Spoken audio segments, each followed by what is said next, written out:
Na natureza, as substâncias podem ser encontradas em três estados físicos: o estado sólido, o estado líquido e o estado gasoso.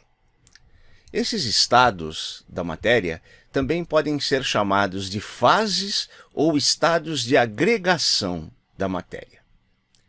A diferença entre esses estados está relacionada com as características moleculares das substâncias. Então, em cada estado, as moléculas da substância estão arranjadas e se comportam de uma maneira. Se nós pegarmos as condições normais de temperatura e pressão, 20 graus e uma atmosfera ou alguma coisa perto disso, nós sabemos, por exemplo, que o oxigênio e o dióxido de carbono são gases. A água e o mercúrio, aquele metal prateado, nessa temperatura e nessa pressão, são líquidos. A maioria dos metais, o cobre, o ferro, o alumínio, eles são sólidos. Então, isso nós conhecemos bem. Nessas condições ambientes nossas, temperatura ao redor de 20 graus e uma atmosfera, a gente sabe aquilo que é sólido, aquilo que é líquido e aquilo que é gás. Mas como é que será que essas substâncias se comportam em condições diferentes? As substâncias podem geralmente existir nos três estados: sólido, líquido e gasoso. Então, a maioria das substâncias, elas podem tanto se apresentar como sólidas, como líquidas ou como gasosas, dependendo das condições, especialmente temperatura e pressão. No estado sólido, os átomos ou moléculas que constituem a substância, eles encontram-se bem unidos uns aos outros. Essa união se dá pela existência de forças elétricas que agem sobre eles. Então aqui tem um exemplo de uma ilustração de moléculas de uma substância que está no estado sólido. Os átomos estão bem unidos. Os átomos que formam essas substâncias possuem uma estrutura cristalina bastante regular e essa estrutura se repete. A energia das moléculas é baixa e elas se mantêm praticamente em repouso. Então, no estado sólido, as moléculas possuem pouca energia. As substâncias no estado sólido possuem uma forma definida. Se você pega um pedaço de ferro, um pedaço de alumínio, a forma é aquela forma que você observa. E eles também possuem um volume definido. As substâncias no estado sólido também possuem um volume definido. Vamos falar agora do estado líquido. No estado líquido, as forças que unem as moléculas, elas são menos intensas do que nos sólidos. Então, as moléculas são mais livres. Isso faz com que elas possam se afastar umas das outras e a substância possa adquirir a forma do recipiente que a contém. Quando eu coloco água num copo, aquele montante de água, aquela quantidade de água, assume a forma do copo. Então, aqui está uma ilustração de como são as moléculas no estado líquido. Repare que elas são bem mais afastadas e livres do que elas eram no estado sólido. As moléculas no estado líquido, elas possuem maior energia em comparação com o estado sólido. Elas não possuem forma definida, elas se adaptam à forma do recipiente. Se eu jogo água num copo, ela se adapta à forma do copo. Se eu jogar numa xícara, ela vai se adaptar à forma da xícara e assim por diante. Mas elas possuem um volume definido. Se eu pego uma certa quantidade de água e coloco num copo ou numa xícara, não é pelo fato de eu ter colocado no copo ou na xícara que o volume da água vai ser diferente. Vamos ver o estado gasoso. No estado gasoso, praticamente não existe força entre as moléculas que constituem a substância. Elas ficam separadas por distâncias bastante grandes, bem superiores àquelas que a gente vê nos sólidos e nos líquidos. Então aqui tem uma ilustração de uma substância no estado gasoso. Observe que a distância entre as moléculas é muito maior do que no estado líquido e muito maior do que no estado sólido também. Os gases possuem muito mais energia e as moléculas se movimentam desordenadamente. Um gás ele pode ser facilmente comprimido. Na compressão, eu faço com que essas moléculas se aproximem umas das outras. Um gás não possui forma definida, ele assume a forma do recipiente aonde ele estiver. se eu colocar gás dentro de uma bexiga, ou gás dentro de um tambor, alguma coisa assim, o gás vai assumir a forma do tambor, e eles também não possuem volume definido. Se eu colocar uma certa quantidade de gás num tambor pequeno, ela vai ocupar todo o tambor. Se eu colocar a mesma quantidade num tambor maior, essa mesma quantidade de gás também vai ocupar todo o volume do tambor maior. Vamos resumir aquilo que nós vimos sobre os estados da matéria. Então, uma primeira característica é a forma. Eu sei que no estado sólido, as substâncias têm uma forma definida. Tudo aquilo que é sólido tem uma determinada forma facilmente reconhecível. No estado líquido, a substância não tem uma forma definida. A forma é indefinida. Um líquido assume a forma do recipiente que o contém. E no estado gasoso, também a forma é indefinida. Um gás ocupa a forma do recipiente que o contém. O volume de um sólido é bem definido. O volume do líquido, aqui vamos prestar atenção para não confundir com o gás, o volume do líquido também é definido. Se eu tenho meio litro de água, vai ser meio litro de água, quer eu coloque dentro de um balde ou coloque dentro de uma garrafa. E o volume do gás, não. O volume do gás é indefinido. Se eu tiver uma mesma quantidade de gás, se eu colocar num recipiente pequeno, ele ocupa todo o recipiente pequeno. Se eu colocar num recipiente grande, ele ocupa todo o recipiente grande. Vamos ver como é a força da interação molecular em cada estado. No estado sólido, essa força é muito forte. No estado líquido, ela é moderada, ela é menor do que no estado sólido. E no estado gasoso, essa força é muito fraca. As moléculas no estado sólido estão bem ligadas, bem unidas. No estado líquido estão menos unidas e no estado gasoso estão bem soltas, bem distantes umas das outras. Vamos ver qual é a posição relativa das partículas. No estado sólido, as moléculas são fixas, praticamente não se mexem e estão em contato umas com as outras. No estado líquido, também existe um certo contato entre as moléculas, mas elas não estão fixas. E no estado gasoso, não existe contato entre as moléculas e elas ficam viajando aleatoriamente. Aleatório significa ao acaso. Então, as moléculas no estado gasoso, elas ficam andando para lá e para cá ao acaso. Nós falamos em 3 estados da matéria, sólido, líquido e gasoso. Realmente, esses são os estados nos quais as substâncias são encontradas na natureza. Agora, existe uma coisa que é chamada de 4º estado da matéria, que é o plasma.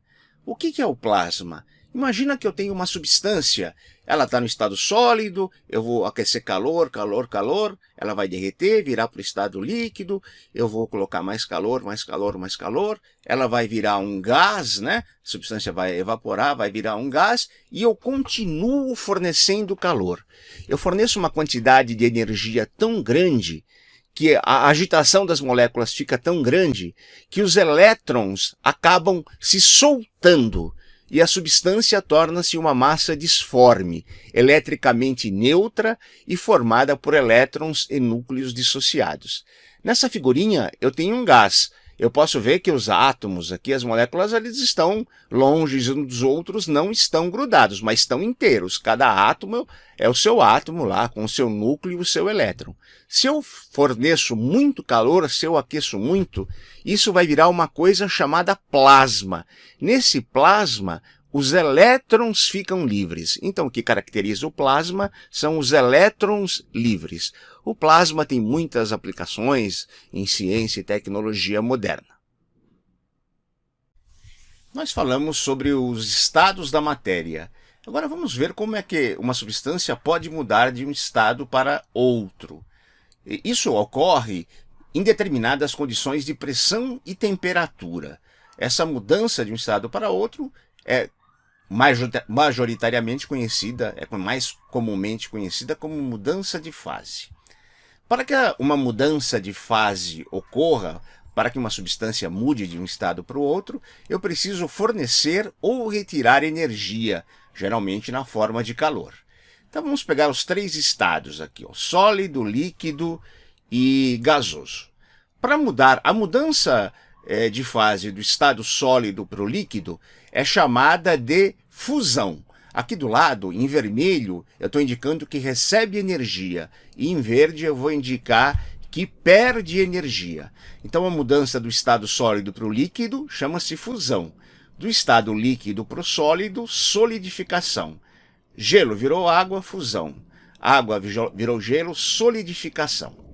Do líquido para o gasoso, o nome é vaporização.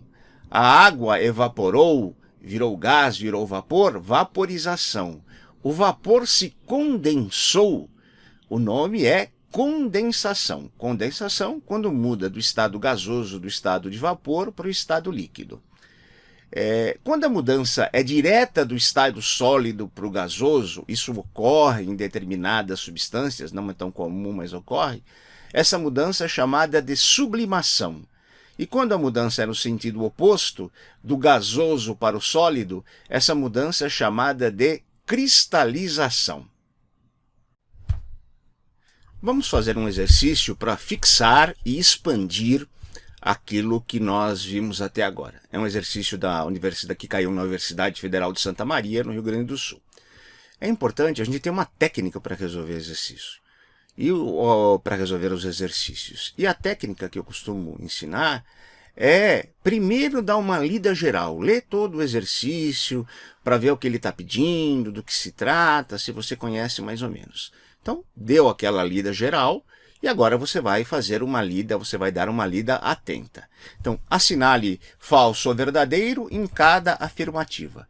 Então, existem 3 afirmativas, ele pede para você assinalar falso ou verdadeiro, e depois falar escolher a sequência correta de falsos e verdadeiros. Então vamos pegar a primeira afirmativa. A água pode evaporar a uma temperatura menor que 100 graus. Essa temperatura é verdadeira, e isso é muito importante, isso é muito cobrado em testes e exames. A água ferve a 100 graus quando a pressão é de 1 atmosfera. Ao nível do mar, a água ferve a 100 graus.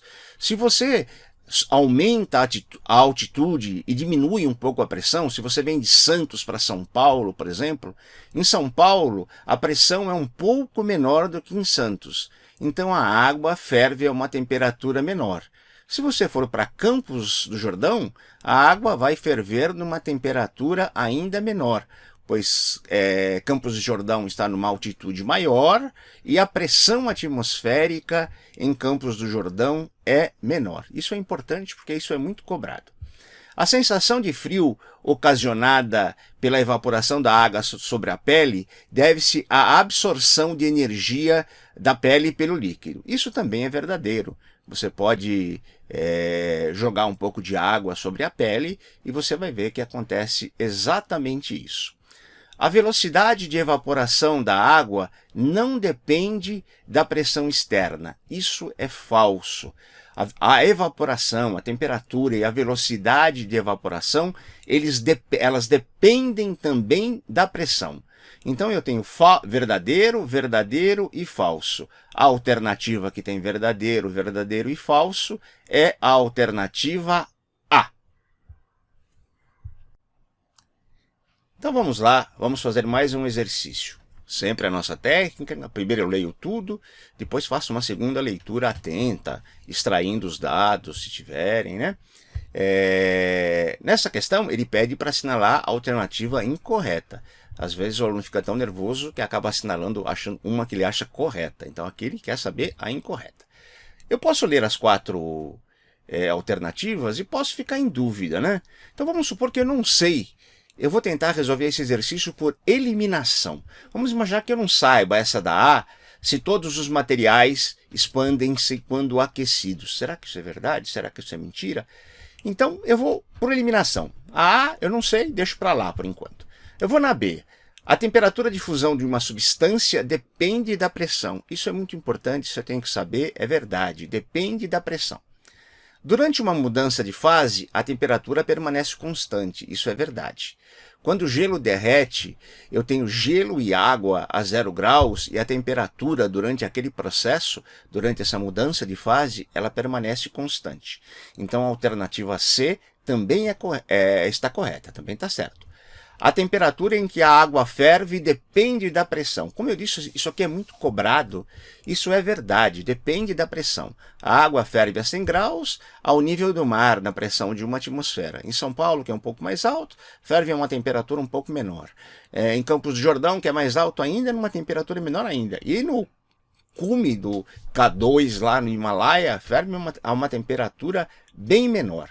Então, se as três estão certas, né, o que deve estar errado é a A. E é verdade, a A está errada. Existe um tipo de material, que são os materiais chamados de NTS, Negative Thermal Expansion, são materiais que eles, ao contrário do que a gente imagina, esses materiais eles têm um comportamento com expansão térmica negativa, ou seja, eles se contraem quando eu aqueço. Mais um exercício. Exercícios são importantes porque eles servem para fixar e expandir aquilo que nós aprendemos. Eu gosto sempre de usar aquela técnica. Primeiro eu faço uma leitura geral, dando uma olhada no que é, e depois eu vou fazer uma leitura atenta, extraindo os dados, se for o caso. Então, nesse exercício, ele apresenta as temperaturas de fusão e ebulição de algumas substâncias. Água, álcool, ácido acético, que é um ácido que está no vinagre, fenol e clorofórmio. Ele dá essas substâncias e pergunta, numa temperatura de 80 graus, qual dessas substâncias estarão no estado líquido? Então vamos lá. Eu sei que a 80 graus a água está no estado líquido, porque a água de 0 a 100 graus ela está no estado líquido. Em 100 graus e para cima ela começa a evaporar, ela vai passar ao estado de vapor. E de 0 graus para baixo, incluindo o zero, ela vai passar para o estado sólido, é o gelo. Então a água eu sei que está no estado líquido a 80 graus. Então a alternativa que eu escolher tem que incluir a água, né? A água está aqui, a água está aqui, a água está aqui, a D já está fora porque a D não inclui água. A 80 graus, o álcool e o clorofórmio já terão evaporado. Por quê? O álcool ele entra em ebulição a 78 graus. A temperatura de evaporação dele é 78 graus. Então, a 80 graus, o álcool já evaporou. E a mesma coisa com o clorofórmio. O clorofórmio evapora numa temperatura menor ainda. Evapora a 61 graus. Então, a 80 graus, que é a temperatura que ele pede, o clorofórmio já evaporou também. O ácido acético e o fenol, eles vão estar no estado líquido. Olha, o ácido acético, qual é a temperatura de ebulição? 118 graus. Ele só vai entrar em ebulição, ele só vai virar vapor a 118 graus. Então, a 80, ele está no estado líquido. A mesma coisa com o fenol. O fenol só entra em ebulição numa temperatura muito alta, 182 graus. Então, a 80 graus, ele também está no estado líquido. Checando as alternativas, é aquela que traz água, ácido acético e fenol, é a alternativa C.